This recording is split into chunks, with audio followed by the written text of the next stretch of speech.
केरल के वायनाड में मंगलवार सुबह तेज बारिश के चलते लैंडस्लाइड हुई। हादसे में 2 लोगों की मौत हो गई है, 8 घायल हैं और कई लोगों के मलबे में दबे होने की सूचना है। मीनाक्षी ब्रिज के पास यह हादसा हुआ। यहां मल्लपुरम वायनाड टनल प्रोजेक्ट के कंस्ट्रक्शन का काम चल रहा है।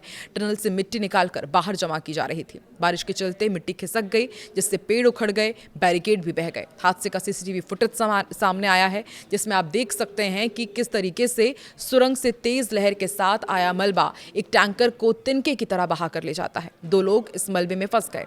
पुलिस एनडीआरएफ की टीम रेस्क्यू कर रही है। मलबा हटाने के लिए जेसीबी मशीनें लगाई जा रही हैं और अधिकारियों के अनुसार लगातार बारिश के कारण सुरंग कंस्ट्रक्शन का काम तो रोक दिया गया था, लेकिन लैंडस्लाइड की वजह से सब कुछ तहस नहस हो गया। मलपुरम वायनाड टनल प्रोजेक्ट के तहत मलपुरम को वायनाड से सुरंग के जरिए जोड़ना है। टनल की लंबाई करीब 8.25 किलोमीटर है और इसकी लागत करीब 2200 करोड़ रुपए है। 2 साल पहले भी वायनाड में एक के बाद एक 3 भूस्खलन हुए थे, आपको याद होगा। उसकी भी इसी तरह से दिल दहला देने वाली तस्वीरें सामने आई थी। उस दौरान 400 से ज्यादा जाने गई थी और अब एक बार फिर से लैंडस्लाइड ने वायनाड में भारी तबाही मचाई है। वहीं जम्मू कश्मीर की यदि बात की जाए तो जम्मू कश्मीर के डोडा में ऊपरी इलाकों में बादल फटने से बाढ़ आ गई है। पहाड़ों से पत्थर और मलबा गिरने से घर और दुकानों को नुकसान पहुंचा है। सड़कों पर कई गाड़ियां मलबे में दब गई, बहती हुई नजर आई। महाराष्ट्र के कई जिलों में भी लगातार भारी बारिश हो रही है। मुंबई में पिछले 48 घंटे में करीब 15 इंच बारिश दर्ज की गई है और आईएमडी ने आने वाले दिनों के लिए भी ऑरेंज अलर्ट जारी किया है। मुंबई के सभी सरकारी और निजी स्कूलों और कॉलेजेस में छुट्टी घोषित कर दी गई है। नासिक में भी सभी स्कूल और कॉलेज बंद रहे। त्र्यंबकेश्वर मंदिर और महाराष्ट्र के 3.5 शक्तिपीठों में शामिल सप्तशृंगी मंदिर में श्रद्धालुओं के लिए कपाट बंद रखे गए। मध्य प्रदेश की यदि बात की जाए तो पिछले 24 घंटे में 35 से ज्यादा जिलों में बारिश हुई है। खजुराहो में सबसे ज्यादा 4.4 इंच बारिश दर्ज की गई। बमीठा में नेशनल हाईवे 39 पर 3 फीट तक पानी भर गया। बालाघाट में भी महाराष्ट्र सीमा से लगी बाघ नदी उफान पर आने से किरनापुर लांजी मार्ग पर पुल निर्माण में लगी कार, जेसीबी और लोडर तेज बहाव में बहते नजर आए। दिल्ली एनसीआर में मानसून ने दस्तक दे दी है। झमाझम बारिश का दौर देखा जा रहा है और मंगलवार को दोपहर से दिल्ली समेत पूरे एनसीआर में तेज बारिश हो रही है। भारी बारिश को लेकर मौसम विभाग ने पूरे इलाके में आने वाले दिनों के लिए भी रेड अलर्ट जारी किया है। बारिश के बाद दिल्ली वालों को उमस और गर्मी से कुछ राहत जरूर मिली है और मौसम विभाग का कहना है कि अगले 2 दिनों तक राजधानी में बारिश और तेज हवाओं का दौर अब भी जारी रहेगा। तो हम देख रहे हैं कि देश के अलग अलग हिस्सों में मानसून का रौद्र रूप देखने को मिल रहा है। कई राज्यों में भारी बारिश, आंधी से लोगों की परेशानी बढ़ती जा रही है। इसी बीच मौसम विभाग ने एक और टेंशन भरा अलर्ट जारी कर दिया है, जिसके मुताबिक उत्तर प्रदेश, बिहार समेत 13 राज्यों के लिए बारिश, तूफानी हवा की चेतावनी जारी की गई है। इस दौरान 85 किलोमीटर प्रति घंटे की रफ्तार से आंधी चलेगी। कुछ राज्यों में ओले गिरने की भी चेतावनी है। पूर्वी भारत, उत्तर भारत के राज्यों के लिए अगले 12 घंटे बेहद भारी होने वाले हैं। आकाशीय बिजली, वज्रपात का कहर भी देखने को मिल सकता है। आने वाले दिनों में दक्षिण पश्चिम मानसून उत्तरी अरब सागर के कुछ और हिस्सों, गुजरात के बाकी हिस्सों और राजस्थान और हरियाणा के कुछ और इलाके में आगे बढ़ रहा है। निचली टेप्रोस्कोपिक जो स्तर पर दक्षिण पश्चिम राजस्थान और उसके आसपास के इलाके हैं, वहां पर ऊपरी हवा का चक्रवाती परिसंचरण बना हुआ है। अब आपको बताते हैं कि आने वाले दिनों में जो देश के दूसरे हिस्से हैं, वहां पर मौसम का हाल कैसे रहेगा।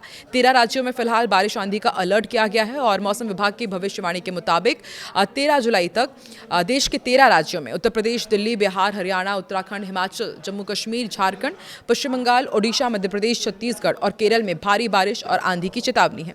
इस दौरान तेज हवा के झोंके लोगों की मुश्किलें बढ़ाएंगी। किसानों और मछुआरों को सुरक्षित स्थानों पर जाने की सलाह दी गई है। दिल्ली में बताया जा रहा है कि मौसम विभाग के अनुमान के मुताबिक तूफानी बारिश होने की चेतावनी है। इस दौरान 70 से 80 किलोमीटर प्रति घंटे की रफ्तार से तेज आंधी चल सकती है। वहीं दिल्ली में अधिकतम तापमान 29 डिग्री सेल्सियस तो न्यूनतम तापमान 27 डिग्री सेल्सियस तक गिर सकता है। उत्तर प्रदेश की यदि बात की जाए तो उत्तर प्रदेश में तेज हवा की चेतावनी जारी की गई है। भारी बारिश भी होगी। मथुरा, बुलंदशहर, फिरोजाबाद, झांसी, महोबा, हमीरपुर, ललितपुर, जालौन, अलीगढ़, कानपुर, ज्योतिबा फूले नगर, वाराणसी, प्रयागराज, अयोध्या और देवरिया में भारी बारिश और आंधी का अलर्ट है। इस दौरान 80 किलोमीटर प्रति घंटे की स्पीड से आंधी चलेगी। वहीं लखनऊ में अधिकतम तापमान 31 डिग्री सेल्सियस तो न्यूनतम तापमान 28 डिग्री सेल्सियस दर्ज किया गया। बिहार की यदि बात की जाए तो बिहार में भी आंधी और बारिश का अलर्ट जारी किया गया है। पटना, गया, सारण, सिवान, बक्सर, वैशाली, मुजफ्फरपुर, समस्तीपुर, दरभंगा, मधुबनी, पूर्णिया, कटिहार, भागलपुर, मुंगेर, खगड़िया, ये वो तमाम इलाके हैं जहां पर भारी बारिश और तूफान की चेतावनी जारी की गई है। 70 किलोमीटर प्रति घंटे की स्पीड से तेज हवाएं चल सकती है। और झारखंड की बात की जाए तो झारखंड में पलामू, गढ़वा, रांची, दुमका, जमशेदपुर, हजारीबाग, देवघर, लातेहार, खूंटी, सरायकेला, पाकुड़ में भारी बारिश और आंधी का अलर्ट है। 60 से 65 किलोमीटर प्रति घंटे की स्पीड से तेज हवाएं चलेंगी। रांची का जो अधिकतम तापमान है वो 29 डिग्री, तो जो न्यूनतम तापमान है 25 डिग्री तक गिर सकता है। उत्तराखंड में भी भारी बारिश का अलर्ट है। पिथौरागढ़, नैनीताल, अल्मोड़ा, पौड़ी गढ़वाल, हरिद्वार, चामोली और ऋषिकेश में भारी बारिश और आंधी की चेतावनी जारी की गई है। इस दौरान 65 से 70 किलोमीटर प्रति घंटे की रफ्तार से तेज हवा चलेगी। वहीं देहरादून में अधिकतम तापमान 25, तो वहीं न्यूनतम तापमान 24 डिग्री सेल्सियस तक पहुंच सकता है। हिमाचल प्रदेश में भी कुछ ऐसे हाल रहने वाले हैं। शिमला, सोलन, सिरमौर, कुल्लू, ऊना, बिलासपुर, कांगड़ा, किन्नौर और चंबा में हल्की बारिश और आंधी का अलर्ट जारी किया गया है और इस दौरान 70 से 80 किलोमीटर प्रति घंटे की रफ्तार से हवाएं चलेंगी। जम्मू कश्मीर में यदि बात की जाए तो यहाँ पर तेज बारिश और आंधी का अलर्ट है। किश्तवाड़, कठुआ, उधमपुर, जम्मू, राजौरी, अनंतनाग, सांबा, पुंछ, रामबन, ये वो तमाम इलाके हैं जहाँ पर भारी बारिश की चेतावनी जारी की गई है। तो ये वो तमाम इलाके हैं जहां पर भारी बारिश होगी और उसके साथ ही देश के 13 राज्यों में अभी इसी तरह से मानसून अपना प्रकोप और प्रलय बताएगा। आप देश के किस हिस्से से ताल्लुक़ रखते हैं, कहाँ रहते हैं और अभी वहां पर मौसम का क्या हाल है कि वहां पर भी काफ़ी मानसून का प्रकोप देखने को मिल रहा है, कमेंट सेक्शन पर ज़रूर बताएं।